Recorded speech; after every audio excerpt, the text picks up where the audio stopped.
तो चलिए, तो कल के हम लोग लेक्चर में पढ़े हुए थे, यहाँ तक शायद पढ़े हुए थे नहीं, कि फर्स्ट क्वाड्रेंट, सेकंड क्वाड्रेंट, वहाँ भी सेकंड क्वाड्रेंट है, थर्ड क्वाड्रेंट, फोर्थ क्वाड्रेंट में किस तरह का रूप चलता है। तो 90 डिग्री माइनस थीटा वाला जो अनुपात होता है ना, वो होता है फर्स्ट क्वाड्रेंट में। 90 डिग्री प्लस थीटा या 180 माइनस थीटा का जो रूप होता है ना, वो सेकंड क्वाड्रेंट का होता है। 180 प्लस थीटा जो होता है थर्ड क्वाड्रेंट का होता है। और फोर्थ क्वाड्रेंट में क्या होता है, 360 डिग्री से कम होता है या 270 से क्या होता है, ज्यादा होता है।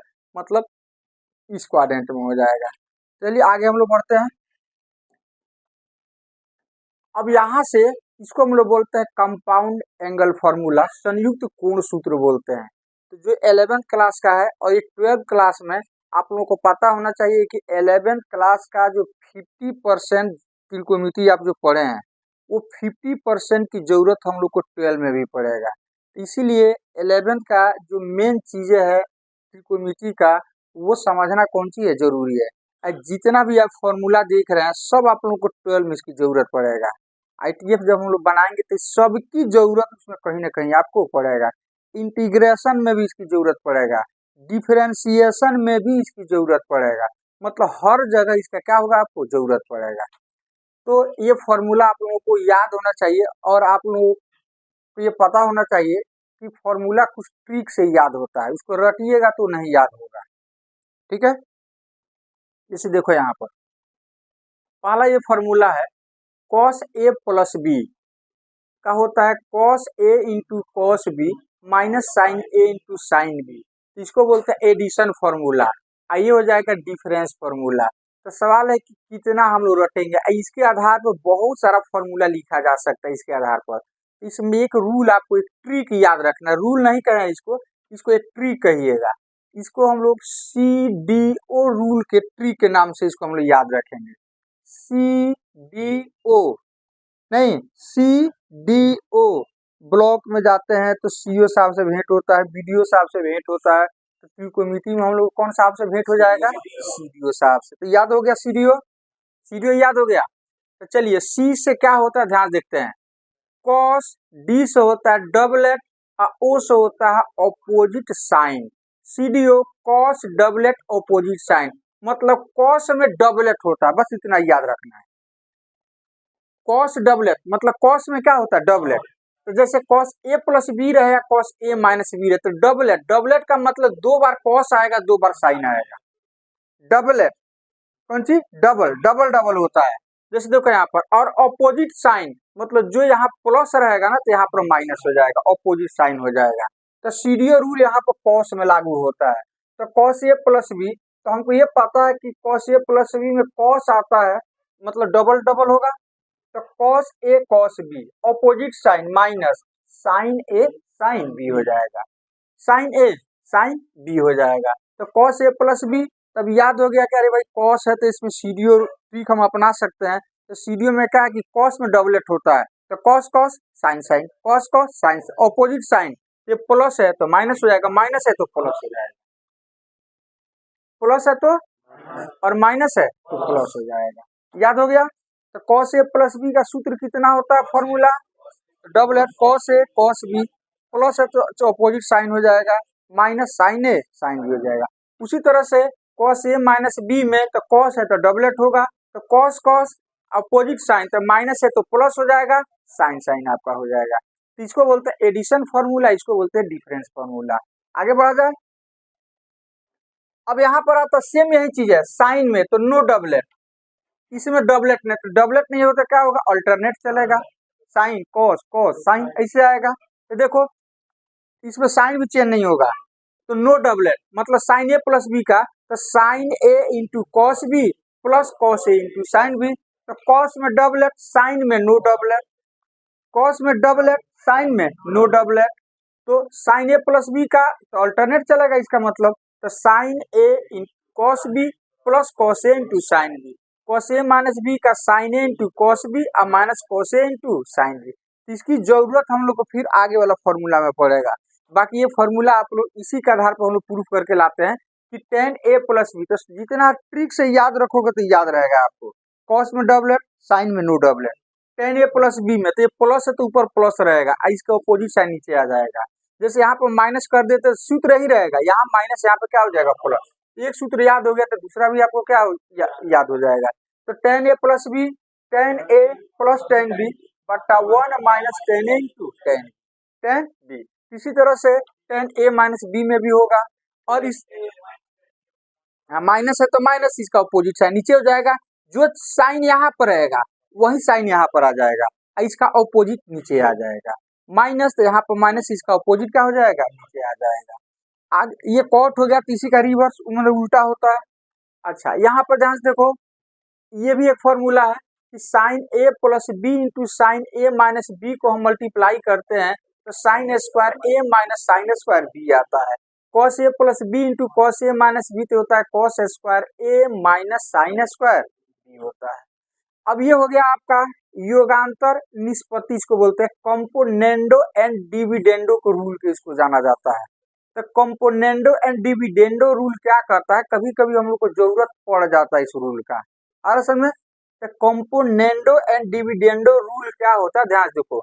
मान लो a बटा बी बराबर c बटा डी है, तो इस आधार को जो है ना हम ऊपर जोड़ सकते हैं और घटा सकते हैं, दोनों साइड में ये काम हम कर सकते हैं। जैसे देखो आधार b हो गया ना, तो a प्लस बी और नीचे भी हो जाएगा a माइनस बी हो जाएगा। बात समझो क्या कर रहे हैं, ये b है ना, तो इस b को हम a प्लस बी बटा a माइनस बी लिख सकते हैं। तो यही काम इधर भी हम कर सकते हैं, एक बार c में d जोड़ देंगे, एक बार c में से d क्या करेंगे, घटा देंगे। तो इस रूल को हम बोलते हैं कंपोनेंडो एंड डिविडेंडो रूल बोलते हैं। यही चीज है, जैसे आप जोड़े हैं तो चाहे तो ऊपर घटा दे, नीचे क्या करें, जोड़ दे, तो इसको हम लिख सकते हैं a माइनस बी बटा a प्लस बी लिख सकते हैं। तो यही काम इस साइड में भी करेंगे, तो जरूरत पड़ेगा तो इस चीज को आप याद रखिएगा। इस रूल को हम बोलते हैं कंपोनेंडो एंड डिविडेंडो। अंश बटा हर, तो अंश में इसको हर को जोड़ोगे तो इसका अपोजिट साइन नीचे लिख देंगे, वही काम करके। जैसे a प्लस बी तो बटा a minus B, a minus B बटा a प्लस बी। उसी तरह से इधर c प्लस डी तो बटा c माइनस डी, या c माइनस डी तो बटा c plus D, opposite sign कर देंगे। हाँ हाँ, ये क्या है, a माइनस बी बटा a प्लस बी, नहीं। तो इस रूल को हम बोलते हैं कंपोनेंडो एंड डिविडेंडो को रूल से हम लोग याद करते हैं। याद कीजिए कि आप एपी 11 क्लास में बनाए होंगे, तो इसमें एक जगह इस रूल का यूज किया गया था। इस रूल का यूज किया गया था कि कंपोनेंडो एंड डिविडेंडो से ये प्रश्न, मतलब इस रूल से हम इसको बना रहे हैं। आगे बढ़ा जाए, चलिए नेक्स्ट हमारा ये सब फॉर्मूला हो गया जिसको हम बोलते हैं मल्टीपल एंगल्स। क्या बोलते हैं, मल्टीपल एंगल। साइन 2a बराबर होता है 2 sign A into cos A. Sign 2a बराबर से आया कहाँ से, इसी फॉर्मूला से आया है, ये इसी फॉर्मूला से आया है कि sign A plus B, sine A plus B बराबर होता, तो याद कीजिए साइन में नो डबल है तो अल्टरनेट चलेगा। हाँ, तो हो जाएगा sine A into cos B plus cos A into sine B हो जाएगा। अब यहाँ ए के जगह पर, यदि बी के जगह पर ए ही हम रख दें तो 2a हो जाएगा, a प्लस ए, मतलब जहां बी है ना वहां भी आपको ए रख देना है। तो साइन ए ये हो जाएगा कॉस ए प्लस हाँ कॉस ए साइन ए। तो देखो ये दोनों सेम चीज हो गया, दोनों सेम चीज है। साइन ए कॉस से प्लस साइन ए कॉस से तो दो बार आ गया, तो जोड़ेंगे तो 2 साइन ए कॉस से हो जाएगा। नहीं, तो इसी फॉर्मूला से जो हम पीछे अभी फॉर्मूला हम लोग देख करके आए हैं, उसी फॉर्मूला के आधार पर के इस साइन 2a का फॉर्मूला बना। तो बाय द वे एग्जाम में भूल जाते हैं, हालांकि ये फॉर्मूला सब बहुत इंपॉर्टेंट है। इसको तो आपको किसी भी हालत में जो है, इसको जैसे भी है रट्टा मार करके प्रैक्टिस करके लॉजिक से ट्रिक से जैसे भी है, ये फॉर्मूला तो आपको याद रहना ही चाहिए। कम से कम इतना, एक वो डबलेट वाला, वो दो वो वाला एक ठो, ये वाला फॉर्मूला तो आपको याद रहना ही चाहिए एकदम, मतलब जुबान पर होना चाहिए कि कोई पूछे फटाक दे हम बतला दें। तो इसीलिए इसको आप लोग कार्ड बोर्ड पर, जहाँ आप लोग पढ़ते हैं तो कार्ड बोर्ड पर इस फॉर्मूला को आप लोग नोट करके रखिए क्योंकि इसकी जरूरत आप लोगों को जरूरत पड़ेगा। उसी तरह से cos 2a, cos के डबलेट वाला सूत्र से आया है tan 2a, ये वाला सब फॉर्मूला देखो यहाँ पर। अब ये वाला फॉर्मूला देखो कहाँ से गया है, cos 2a बराबर cos square a minus sign square a, cos a plus b के फॉर्मूला से इतना आ जाएगा। अब यहाँ पर साइन स्क्वायर a को हम cos में बदल दें तो आपको रिलेशन पता है ना, आपको पता है कि sine square a plus cos square A बराबर 1 होता है। नहीं, आइडेंटिटीज हो गया जिसको हम लोग प्रूव किए हुए हैं, ये आइडेंटिटीज हो गया। तो sine square A plus cos square A बराबर 1। अब हम चाह रहे हैं कि साइन स्क्वायर ए को हटा करके कॉस के टर्म में लाएं, तो साइन स्क्वायर ए के जगह पर 1 माइनस कॉस स्क्वायर लिखेंगे। तो जब इसके जगह पर ध्यान से देखो, जब इसके जगह पर आप, ये तो आपका कॉस स्क्वायर है ही, हाँ, माइनस साइन स्क्वायर ए के जगह पर आप लिखोगे 1 माइनस कॉस स्क्वायर ए। तो चूंकि ब्रैकेट हम इसलिए लगा दिए कि हाँ माइनस, क्योंकि माइनस जो लिखने जा रहा है उसके जगह पर दो पद ये होगा, तो दो पद जब भी लिखा जाता है उसके पहले माइनस रहता है तो ब्रैकेट लगा दिया जाता है। ये हो जाएगा अपना कॉस स्क्वायर ए माइनस 1 प्लस कॉस स्क्वायर ए। नहीं, तो cos square A 2 cos square A, ये हो जाएगा 2 कॉस स्क्वायर ए माइनस 1 हो जाएगा।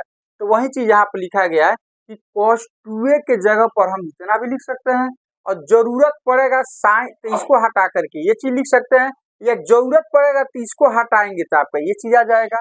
इसी को यदि हम साइन से cos से भाग दे दें तो आपका इस टर्म में आपका आ जाएगा, याद रहेगा ना, इस टर्म में आपका आ जाएगा, इस टर्म में आपका आ जाएगा, याद रहेगा इतना। अच्छा, फिर यहाँ पर tan 2a का फॉर्मूला तो वही tan a प्लस b वाला फॉर्मूला से आया है, tan a प्लस b, तो a प्लस b के जगह पर यही लिख दे तो tan 2a हो जाएगा। तो उस फॉर्मूला से ये वाला चीज आ गया है। तो tan 2a बराबर 2 tan a बट्टा 1 minus tan square a, 2 tan a बट्टा 1 माइनस tan स्क्वायर,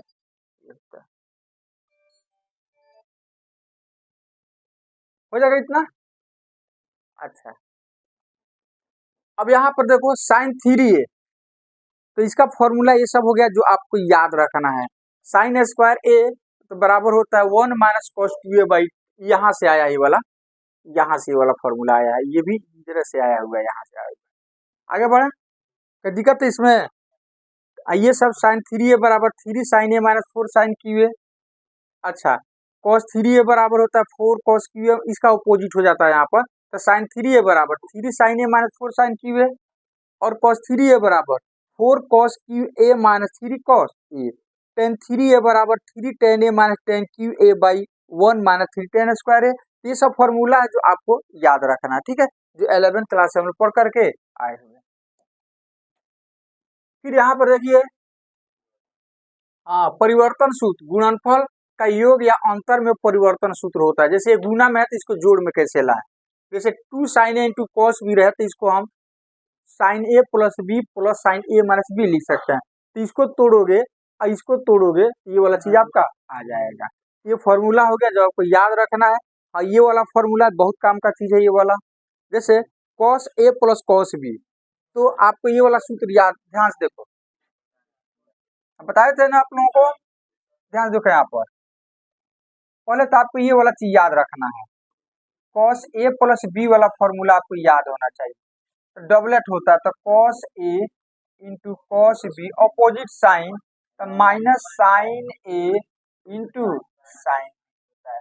अब यहाँ पर एक चीज याद रखना कि cos A plus cos B है, दोनों में अंतर है। ये कॉस ए प्लस बी है, ये cos A plus cos B है, अरे समझना। तो इस टाइप का जो भी रहे, cos A plus cos B रहे, या cos A minus cos B रहे, या sign A minus sine B रहे, या sign A plus sine B रहे, तो इसका फॉर्मूला में याद रखना कि आपको दो चीज, तीन चीज तो हमेशा मिलेगा, 2 मिलेगा, एक मिलेगा ए प्लस बी बाई 2, फिर मिलेगा ए माइनस बी बाई 2 मिलेगा। सब में यही मिलेगा, सब में आपका यही चीज मिलने वाला है,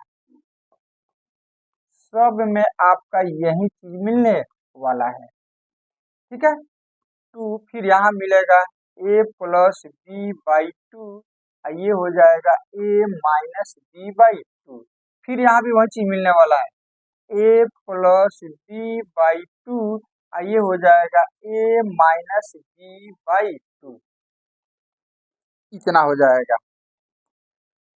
अब ध्यान से देखो यहाँ पर,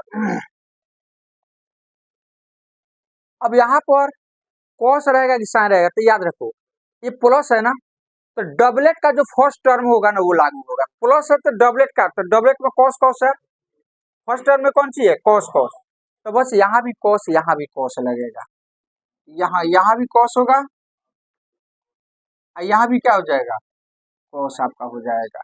फिर यहाँ पर देखो अब माइनस आ गया ना, तो माइनस आ गया तो डबलेट का सेकेंड वाला, तो सेकेंड में देखो माइनस है यहाँ पर, माइनस साइन साइन, तो माइनस शुरू में लगा देना, यहाँ पर लगा देना, ये हो जाएगा साइन, ये भी क्या हो जाएगा, साइन हो जाएगा। और साइन यहाँ पर ए प्लस बी पर ध्यान दो, ए प्लस बी का, तो साइन ए प्लस बी का फर्स्ट टर्म, तो साइन कॉस, यहाँ पर हो जाएगा साइन, यहाँ पर क्या हो जाएगा, कॉस हो जाएगा। अब माइनस में सेकेंड वाला टर्म, तो सेकेंड में क्या होता है, कॉस साइन, साइन कॉस, और सेकेंड में कॉस साइन, तो यहाँ पर हो जाएगा कॉस, यहाँ पर क्या हो जाएगा, साइन हो जाएगा। तो कुछ ट्रिक अपनाओगे ना तो आपको फॉर्मूला याद हो जाएगा। जैसे देखो cos A plus cos B, cos A minus cos B, तो सबसे पहले cos A plus B, cos A minus cos B, sine A plus sine B, sine A minus sine B वाला टर्म है two A plus B by two, A minus B by two, सब में रहेगा, तो सब लिखा है यहाँ पर, तो देखो यहाँ पर सब में लिखे हुए हैं, आपका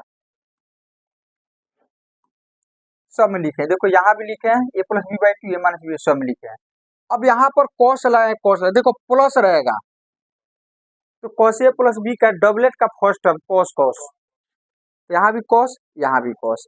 अच्छा माइनस है तो सेकेंड वाला, तो सेकेंड में पहले माइनस है, और साइन साइन है तो साइन साइन आ गया, तो sign A plus sine B में तो फर्स्ट टर्म, तो साइन कॉस रहता है, क्या रहता है, साइन कॉस, तो साइन और क्या हो जाएगा, कॉस हो जाएगा।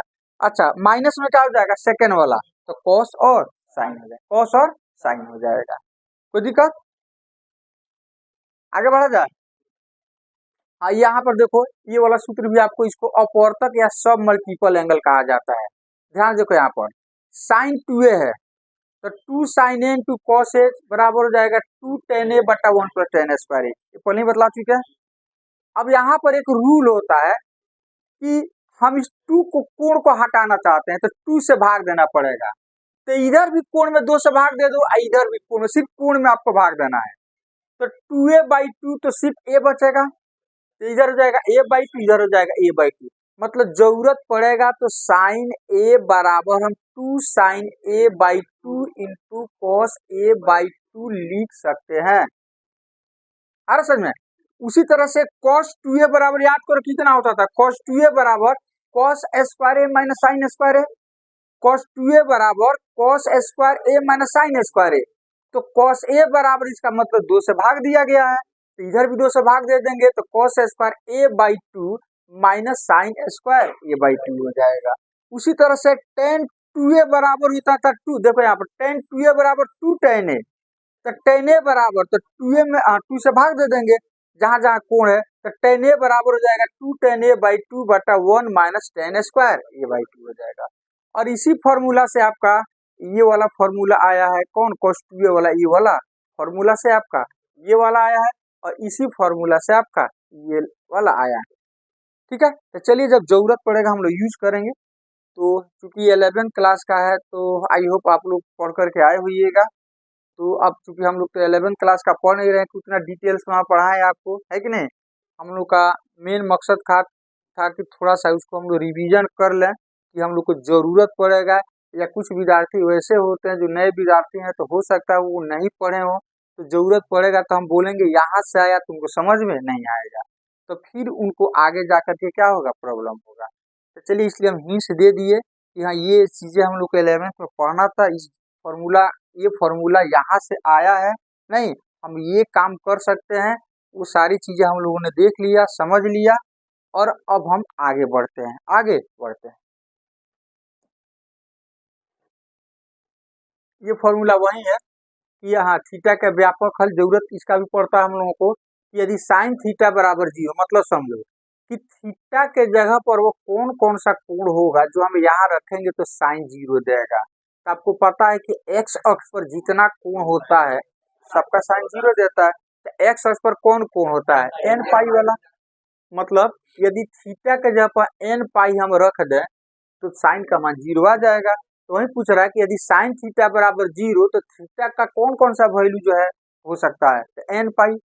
क्या हो सकता है, एन पाई। उसी तरह से यदि cos थीटा बराबर 0 तो थीटा के जगह पर हम क्या क्या रख सकते हैं, तो वाई अक्ष वाला। तो वाई अक्ष पर कौन सा एंगल बनता है, ये वाला। तो थीटा बराबर हो जाएगा 2n + 1 × पाई बाई।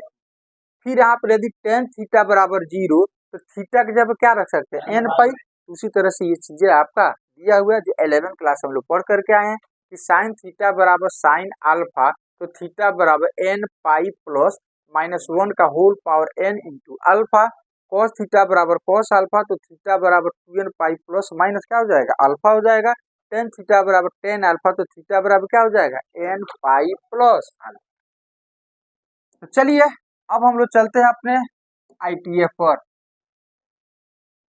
अब चलते हैं हम लोग क्लास 12 के जो चैप्टर 2 है उस पर हम लोग फोकस करते हैं। नहीं, अभी तो हम लोग पढ़ रहे थे 11th क्लास का जो बेसिक चीजें था उस पर हम लोग फोकस कर रहे थे। चलिए अब हम बात करते हैं प्रतिलोम त्रिकोणमितीय फलन, इनवर्स ट्रिगोनोमेट्रिक फंक्शन। तो देखो अब हम लोग का स्टार्ट हो गया ये फंक्शन फलन। तो सबसे पहले हम बात करते हैं कि फलन जो होता है, फंक्शन जो होता है, एक रूल होता है, एक नियम होता है। फंक्शन क्या होता है, एक नियम होता है। वो नियम होता है कि कुछ रखो तो कुछ मिलेगा, कुछ रखो तो कुछ क्या होगा, मिलेगा, कुछ रखो तो कुछ मिलेगा। अब जैसे देखो यहाँ पर फलन f के, अब चूंकि इसमें हमें फंक्शन के प्रतिलोम के बारे में पढ़ना है, इनवर्स के बारे में पढ़ना है, फंक्शन के बारे में नहीं पढ़ना है। इस चैप्टर में हमें फंक्शन का जो प्रतिलोम होता है ना, उल्टा विपरीत जो होता है ना, उसके बारे में इसमें पढ़ना है। तो पहले देखो फलन f के प्रतिलोम को हम f का पावर जो -1 है ना, इसको -1 मत पढ़ना, इसको हम बोलते हैं हाँ f इनवर्स 1 इसको पढ़ा जाता है। तो फिलहाल समझने के लिए हम बोल सकते हैं कि f का पावर -1 लिखिए, इसको 1/f मत लिखना, ये गलत हो जाएगा। जैसे हम लोग इसके पहले पढ़े थे इस तरह से कि x का पावर -1 रहे, इसको 1/x का पावर 1 हम क्या कर सकते हैं, लिख सकते हैं। लेकिन ये पावर -1 है, ये जो है ना इनवर्स है, ना प्रतिलोम का सांकेतिक भाषा है। f का प्रतिलोम को संकेत में f इनवर्स इसको बोला जाता है, जो यहाँ पे लिख दिया है। अब देखो ध्यान से, कह रहा है कि कोई फंक्शन दिया हुआ हो तो उसका प्रतिलोम हम कब निकाल सकते हैं, उसका प्रतिलोम का मतलब अस्तित्व कब होगा। तो इसके लिए जरूरी है कि वो फलन जो है ना वो एकाएकी अक्षादों को 1:1 होना चाहिए या बाइजेक्टिव होना चाहिए, 1:1 होना चाहिए। 1:1 क्या होता है, एकाएकी अक्षादक क्या होता है, हम आपको एक एग्जाम्पल से समझा रहे हैं। ध्यान से देखो यहाँ पर, जैसे एक एग्जाम्पल यहाँ पर पहले से लिया गया है। देखो ये 2x हो गया, ये हो गया f(x) बराबर 2, फंक्शन x में है तो इसको f(x) बराबर 2x हमने लिख दिया है। अब हम क्या करते हैं कि x का मान कुछ रखते हैं तो f(x) का मान कुछ आएगा, तो जो आएगा x का मान जो रखेंगे उसको हम सेट a मान लेते हैं, और जो आएगा उसको सेट b मान लेते हैं, समुच्चय b मान लेते हैं। तो जैसे देखो x जब 1 रखोगे तो 2 × 1 तो f(x) का मान क्या आएगा, 2 आएगा। तो 1 रखा, x जब 1 रखा तो f(x) जब 2 आ गया। अच्छा, ये x के जगह पर हम 2 रखते हैं तो f(x) जगह पर क्या आ जाएगा, 4 आ जाएगा। x जगह पर हम 3 रखते हैं तो f(x) जगह पर क्या आ जाएगा, 6। मतलब समझो, इसको हम बोलेंगे एकाएकी एक का एक, मतलब x का एक मान रख रहा है ना तो f(x) का एक ही मान आ रहा है। x का एक मान रख रहे हैं तो f(x) का क्या आ रहा है, 1 आ रहा है। जैसे 2 तो 2 रखेंगे तो 4 आएगा, ऐसा तो नहीं है कि 2 रखेंगे तो फिर 6 आ गया या 6 आएगा, ऐसा संभव है इसमें। जैसे x के जगह पर यदि हम कोई एक संख्या रखें तो एफ एक्स का कोई एक ही मान आए, एक्स के एक मान पर दो वैल्यू नहीं आना चाहिए, तो उसको हम क्या बोलेंगे, वन वन। मतलब एक रख रहे हैं तो एक मिल रहा है, एक रख रहे हैं तो ऐसा ना कि एक रख रहे हैं तो दो चीज मिल गया, ऐसा नहीं होना चाहिए। एक रखे तो एक ही चीज मिले, दूसरा चीज रखे तो दूसरा अलग टाइप का चीज मिले, तीसरा रखे तो तीसरा रख मतलब तीसरा अलग टाइप का चीज मिले, तो इसको हम बोलते हैं वन वन। माने एक रख रहे हैं तो एक मिल रहा है, नहीं समझ आ रहा है। वन वन का मतलब क्या हो गया कि एक जैसे, हाँ अच्छा एक चीज बताओ, हमने एक यहाँ पर रखा तो हमको दो मिल गया, अब तुम कोई ऐसी संख्या एक्स के जगह पर रखो कि फिर से दो मिल जाए, जल्दी से बोलो, इस रूल के हिसाब से मिलेगा, तो इसको क्या बोलेंगे, वन वन। अच्छा, हम एक्स जगह पर दो रखे तो हमको चार मिल गया, अब तुम एक्स जगह पर कोई ऐसी संख्या और बताओ जो एक्स के जगह पर रखने पर चार मिल जाए, नहीं मिलेगा।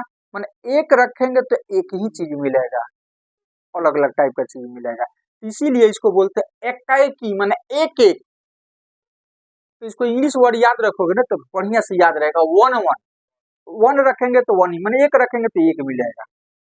अच्छा, अब एक शब्द आया यहाँ पर, आच्छादक। आच्छादक का मतलब क्या होता है, आच्छादक का मतलब होता है, जैसे देखो एक का इमेज, इसको हम कुछ इस तरह से में बोलते हैं रिलेशन में, एक का इमेज दो हो गया, दो का इमेज चार हो गया, और तीन का इमेज छह हो गया। अब मान लो कि यहाँ पर हम दे देते सात, तो कोई ऐसा इसमें एलिमेंट नहीं है जिसका इमेज सात है, तो खाली रह गया इसका कोई ऐसा है, सात का इमेज वाला कोई है इसमें, तो फिर ये आच्छादक नहीं होगा। आच्छादक का मतलब होता है कि बी में जितने भी एलिमेंट हो सब, हाँ सब किसी न किसी का इमेज होना चाहिए, तो अभी जाकर के आच्छादक होगा। तो वैसा है, सात नहीं यदि लिखे तो ऐसा है कि नहीं है, एक तो वन वन है और दूसरा कि इसके जो भी बी का एलिमेंट है ना उसमें से किसी न किसी का इमेज है, मतलब कोई ऐसा नहीं बचना चाहिए इसमें जिसका जिसका हाँ मतलब जो इससे रिलेटेड नहीं हो, इसीलिए इसको हम बोलेंगे आच्छादक। यदि सात दे देते आच्छादक नहीं होगा, सात दे देते आच्छादक नहीं होगा। और समय सात यदि लिख दे तो ये आच्छादक नहीं होगा, तो वन वन है और इसमें से जितना भी बी में है वो किसी न किसी एलिमेंट का इमेज है तो आच्छादक भी है, इसका मतलब हो गया ये वन वन ऑन टू है। और इस तरह का कोई फंक्शन हो तो उसको हम बोलते हैं, तो उसके प्रतिलोम का अस्तित्व होगा, मतलब उसका इन्वर्स हम निकाल सकते हैं। तो कोई भी फलन हो और वो वन वन ऑन टू हो, मतलब कि एकाएकी आच्छादक हो, तो ही उसके प्रतिलोम का अस्तित्व होगा। याद रहेगा इतना। तो आपसे कोई पूछे कि कोई फंक्शन हो तो उसका इन्वर्स इन्वर्टिबल प्रतिलोम हम कब निकाल सकते हैं, तो आपको कहना है उसका इन्वर्स हम तभी निकाल सकते हैं, प्रतिलोम तभी निकाल सकते हैं जब वो एकाएकी आच्छादक हो। एकाएकी आच्छादक का मतलब एक का इमेज एक ही हो। जैसे एक फंक्शन हम यहाँ ले रहे हैं, अब देखो ध्यान बताओ, इसका एक फंक्शन है,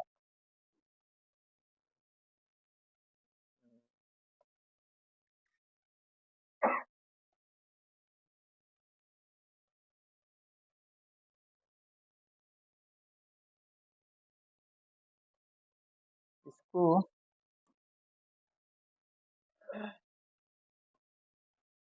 ये फंक्शन है कि नहीं, जल्दी से बोलो, है। कुछ रखेंगे तो कुछ मिलेगा, एक्स जब कुछ रखेंगे तो एफ एक्स समान कुछ मिलेगा, तो फंक्शन है। अब इस फंक्शन का प्रतिलोम पॉसिबल है कि नहीं, तो इसके लिए हमें वन वन ऑन टू होना पड़ेगा। इसको वन वन ऑन टू का मतलब एकाएकी आच्छादक होना पड़ेगा। तो आसान तरीका है, पहले इस तरह का डायग्राम हम बना देते हैं।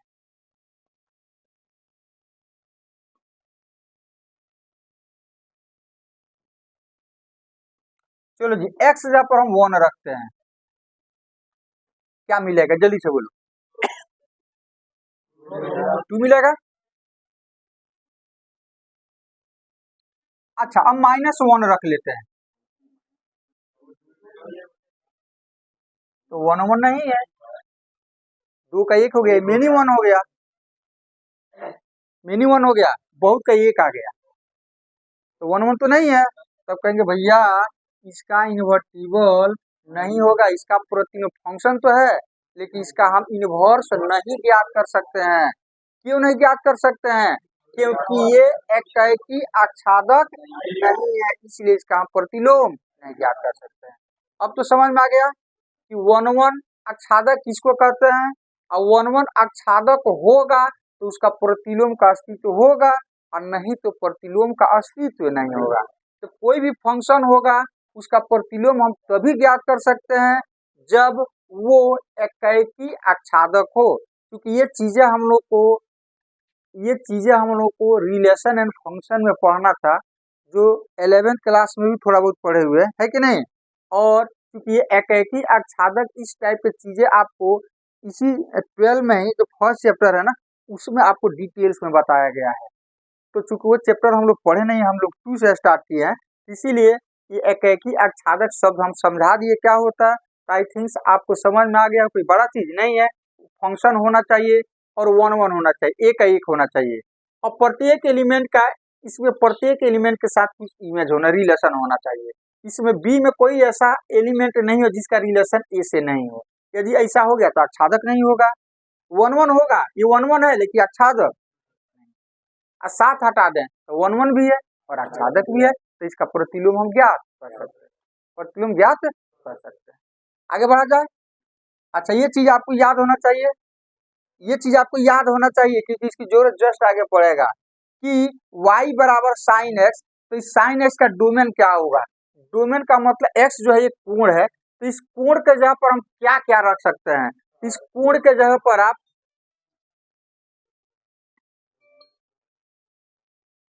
इस कोण के जगह पर क्या क्या रख सकते हैं।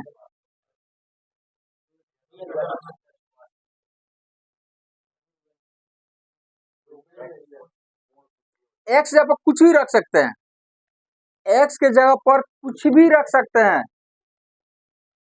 तो रियल नंबर। अच्छा, एक्स जब कुछ भी रखेंगे लेकिन y का जो मान आएगा मतलब साइन एक्स का जो मान आएगा वो रेंज कहलाएगा। तो क्या क्या रेंज क्या होगा, -1 से 1 के बीच में, न -1 से हम इधर जाएंगे न 1 से उधर जाएंगे, इसके बीच में वैल्यू रहेगा। उसी तरह से cos x का डोमेन मतलब x का वैल्यू क्या क्या हो सकता है, तो कुछ भी रख सकते हैं।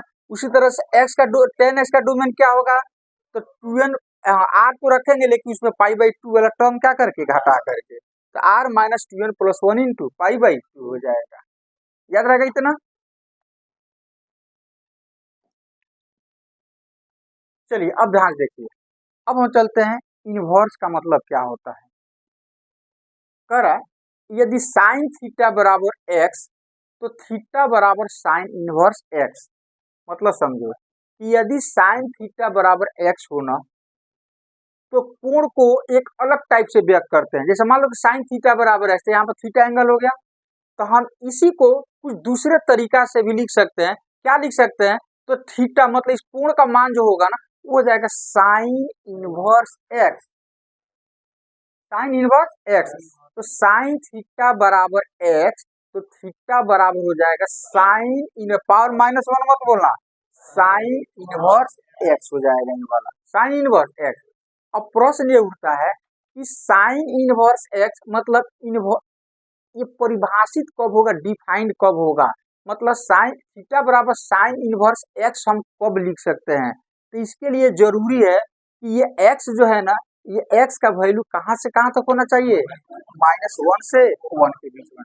जस्ट अभी हम लोग पढ़े, ध्यान से देखो ना, यहाँ पर यहाँ ध्यान देखो, y बराबर साइन एक्स, तो एक्स कोण हो गया, तो इस कोण का वैल्यू कहाँ से कहाँ तक होना चाहिए। एक्स कोई भी रियल नंबर हो सकता है लेकिन इसका वैल्यू रखने पर जो मान आएगा वो -1 से 1 के बीच में होना चाहिए।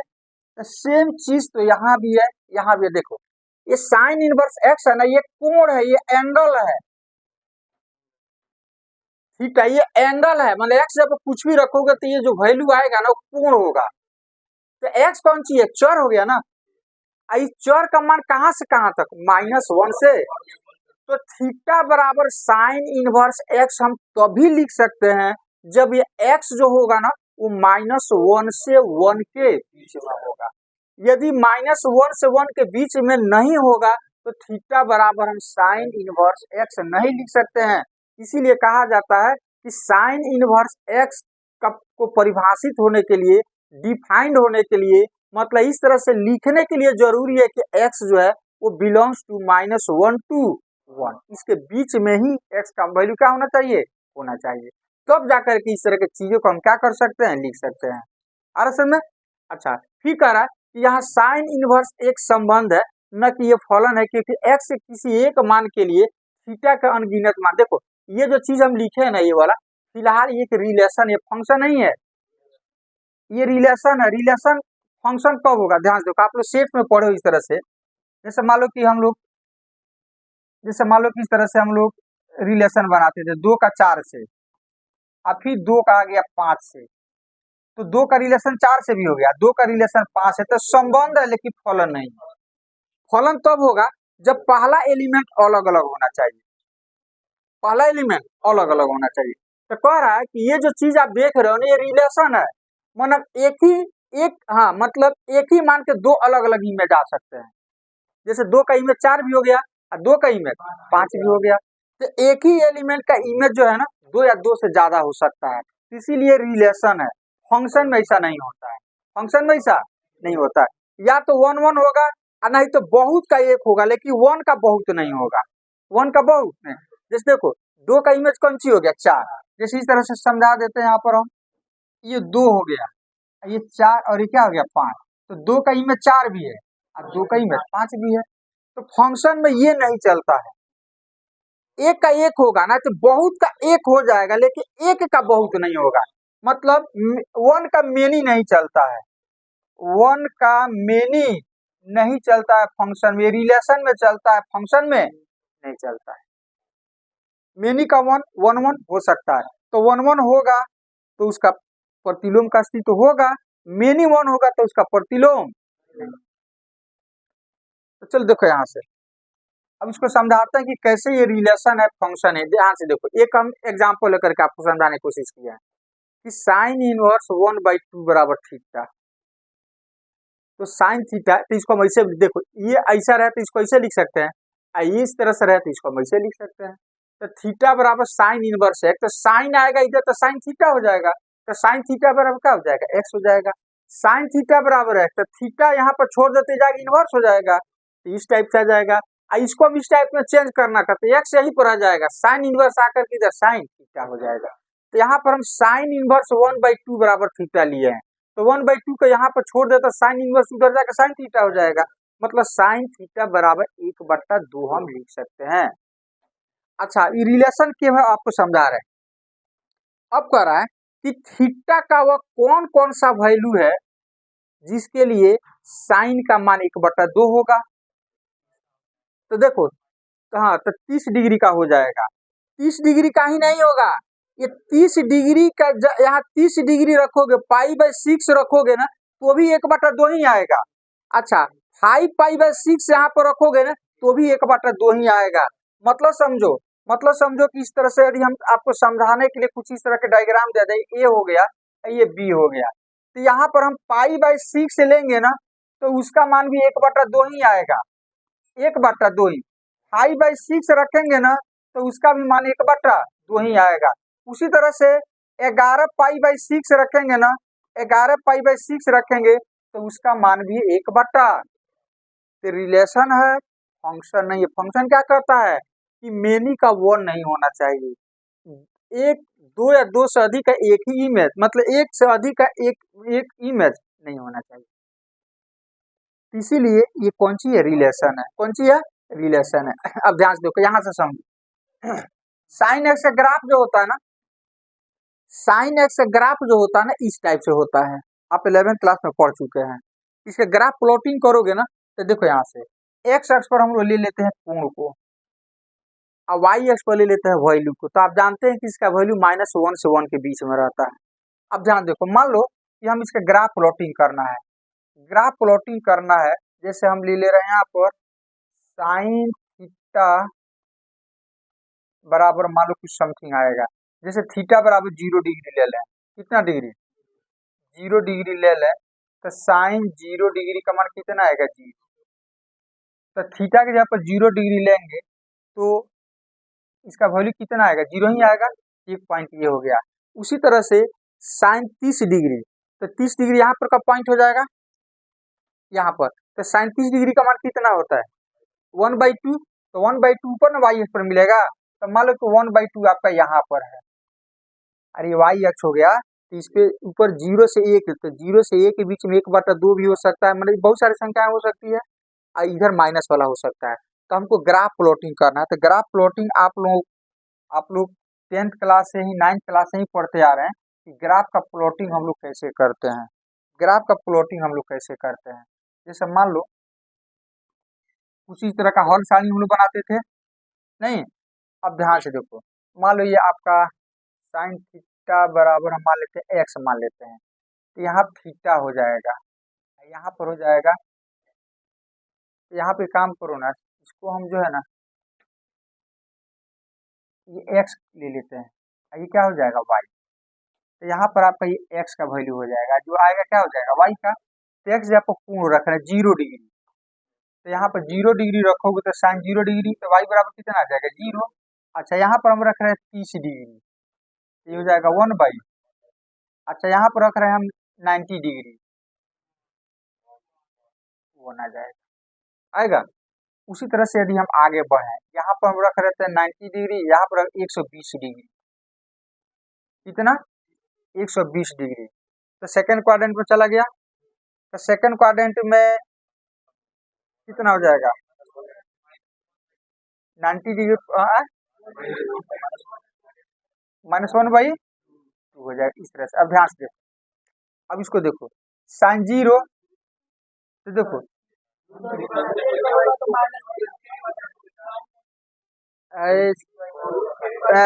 साइन 120 डिग्री ना, तो साइन 90 डिग्री अब प्लस 30 डिग्री, तो देखो यहाँ पर 90 डिग्री पर चेंज होगा, 90 डिग्री पर, तो cos 30 डिग्री हो जाएगा। और चूंकि ये साइन सेकंड में, तो सेकंड में ऑल स्टूडेंट 10 क्लास, तो साइन सेकंड के में साइन का चेंज होता है प्लस होता है, तो यहाँ प्लस होगा, तो cos 30 डिग्री का मान कितना, यहाँ पर हो जाएगा √3/2, ये माइनस नहीं रहेगा, तो √3/2 का मतलब क्या हो गया 1.7 में 2 से भाग देंगे तो 0 पॉइंट समथिंग होगा, मतलब 1 से क्या होगा छोटा होगा। तो ध्यान देखो, अब इसको रख रहे हैं समझ में आ जाएगा, ये 0 तो 0 ही हो जाएगा, 1/2 मान लो कि हम रख रहे हैं 30 डिग्री, तो 30 डिग्री का मतलब हो जाएगा कि 90 0 के बीच में यहाँ पर होगा 30 डिग्री, यहाँ पर होगा ना, तो 30 डिग्री जब एक्स जब 30 डिग्री रखेंगे तो वाई कितना पर जाएगा 1/, यहाँ पर आ गया। उसी तरह जैसे जैसे आगे बढ़ेंगे इससे भागते जाएगा, और 90 डिग्री पर जाएंगे तो क्या हो जाएगा 1 हो जाएगा। अब 120 डिग्री पर जाते हैं तो 90 30 यहाँ पर 120 डिग्री हो जाएगा, मान लो यहाँ पर हो जाएगा, तो 120 डिग्री का वैल्यू कितना हो जाएगा 1 से छोटा होगा, तो 1 से इसका मतलब कुछ इधर पॉइंट होगा इसका। वैसे ही आएंगे तो cos पाई पर क्या हो जाएगा, साइन पाई कितना हो जाएगा 0, एक्स एक्स पर तो साइन 0 होता है, तो 0 हो जाएगा। अब इसको मिलाओगे तो इसका ग्राफ कुछ इस टाइप से होगा, ऐसे ही यहाँ से आएगा, फिर -1 तक आएगा, यहाँ -1 तक आएगा, फिर इसका इस तरह से बढ़ना चाहिए, फिर यहाँ पर आएगा तो 0 हो जाएगा, फिर इस तरह से बढ़ना चालू हो जाएगा, ठीक है। तो थीटा का मान कुछ भी रखो, y का जो मान आएगा ना, मतलब हाँ वो साइन थीटा का जो मान आएगा ना, वो -1 से 1 के बीच में इस सांप के जैसा ऐसा चल रहा है इसका ग्राफ। तो देखो हम फंक्शन इसको इसलिए नहीं बोले, इसको रिलेशन हम क्यों बोल रहे हैं, ध्यान से देखो यहाँ पर रिलेशन इसलिए बोले हैं। अब एक बात बताओ, ये मान लो कि ये x1 है, x1 है, तो x1 के x थीटा के जगह पे x1 रखेंगे तो कुछ मान हमको मिलेगा, यहाँ मान मिलेगा। इसी के समानांतर यदि हम यहाँ पर एक मिला दें इसको, तो इस पॉइंट को हम यहाँ से लंब डाल दें, तो यहाँ से लेकर यहाँ तक की दूरी कुछ होगा, इसको हम x2 मान लेते हैं, तो x2 हम रखेंगे तो देखो, तो ये जो कोण होगा वही देखो ना y एक्स पर ये वाला मान लो 1/2 यहाँ पर ये 1/2 है, तो यहाँ भी आएंगे तो क्या होगा 1/2, तो इसका निर्देशांक हो जाएगा x1 1/2, इसका भी निर्देशांक x2 1/2 हो जाएगा। मतलब दो मान के लिए x1 x2 पर y का मान सेम आ रहा है, नहीं समझ में आ रहा है। x1 जैसे मान लो यहाँ से चल करके हम यहाँ तक आए थे, x अक्ष पर हमने x1 दूरी तय किया और यहाँ से सीधे हम आ गए यहाँ पर, मान लो कि यहाँ पर आ गए तो ये दूरी जो है ना 1/2 है। तो इस पॉइंट का निर्देशांक जो होगा वो हो जाएगा x1, 1/2 हो जाएगा। अब यहाँ से इसके समानांतर हम रेखा खींच देते हैं, यहाँ आकर टच करता है। अब यहाँ से हम लंब डाल देते हैं, तो यहाँ से यहाँ तक चलेंगे तो इसका x निर्देशांक हो जाएगा। तो इसका x निर्देशांक कितना होगा, x2। तो ये ऊंचाई तो सेम है ना, तो ये 1/2 है, तो ये भी कितना हो जाएगा 1/, मतलब कि यदि हम थीटा के जगह पे x1 रखें तो भी हमारे 1/2 आ रहा है, और थीटा के जगह पे x2 रखें तो भी 1/2 आ रहा है, मतलब एक ही कोण पर दो वैल्यू आ रहे हैं। तो यहाँ तब क्या हो गया, ये तब तो रिलेशन हुआ, फंक्शन नहीं हुआ। रिलेशन में देखो, तो इसको इस तरह से लिखोगे ना, इसको इस तरह से लिखोगे, नहीं लिखोगे x1, एक मिनट, x1 1/2 और x2 1/2 होगा। तो एक ही वैल्यू पर देखो x1 का मान भी 1/2, x2 का मान भी 1/2, तब क्या हो गया ये, हाँ अब देखो आप ये डोमेन तो देखो x1 पर भी 1/2 और x2 पर भी 1/2, तो ये तो 1/1 नहीं हुआ। तो 1/1 जब तक नहीं होगा तब तक इसका हम प्रतिलोम निकाल ही नहीं सकते हैं। निकाल सकते हैं, नहीं निकाल सकते। तो रिलेशन तो है ही, फंक्शन भी है, लेकिन क्या चीज है, मेनी का, तो फिर ये इसका प्रतिलोम नहीं होगा।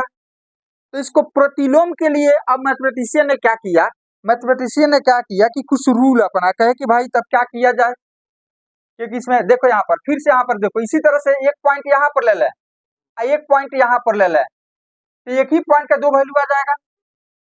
फिर यहाँ पे एक पॉइंट ले लें, यहाँ पे एक पॉइंट ले लें इसके समानांतर, तो x के एक ही मान पर y का मतलब अलग अलग मान पर y का सेम मान आ जाएगा, नहीं आ जाएगा, तो फिर 1/1 नहीं होगा ये। तो मैथमेटिशियन ने कहा कि एक काम करो यार, झंझट हमको इसको 1/1 बनाना है ताकि इसका प्रतिलोम का अस्तित्व हो जाए। तो उन लोगों ने क्या किया कि यहाँ से इसको काट दिया, इसको हटा दिया, और यहाँ से इसको हटा दिया, इधर वाला पार्ट्स इधर वाले पार्ट्स को हटा दिया, इधर वाले पार्ट्स को और इधर वाले पार्ट्स को क्या किया, हटा दिया। ये वाला पार्ट को उसने क्या किया, हटा दिया। ये वाला पार्ट्स को उन लोगों ने क्या किया, हटा दिया। अब क्या बचा आपका, देखो अब देखो यहाँ से यहाँ तक बचा। अब यहाँ से लेकर के यहाँ तक अब जो भी होगा वो अब आपका 1/1 हो जाएगा। एक रखोगे तो एक का एक ही आएगा, एक रखोगे तो एक का एक ही आएगा। इसीलिए फंक्शन बनाने मतलब एक ऐसा ये 1/1 मतलब कि ये एकाकी आच्छादक फंक्शन हो ताकि इसका प्रतिलोम का अस्तित्व हो, इसीलिए एक छोटा छोटा इंटरवल में बांट दिया गया। फिर यहाँ से लेकर यहाँ तक इंटरवल में बांट दिया गया।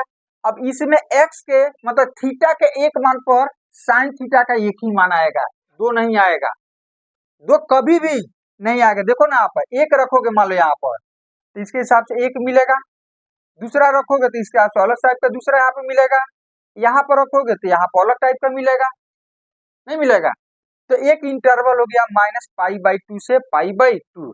फिर यहाँ से हम काट करके और यहाँ तक यदि हम ला दें, यहाँ तक हम ला दें तो देखो फिर ये भी एक इंटरवल बन जाएगा। इस इंटरवल में भी क्या होगा, 1/1 हो जाएगा, नहीं हो जाएगा।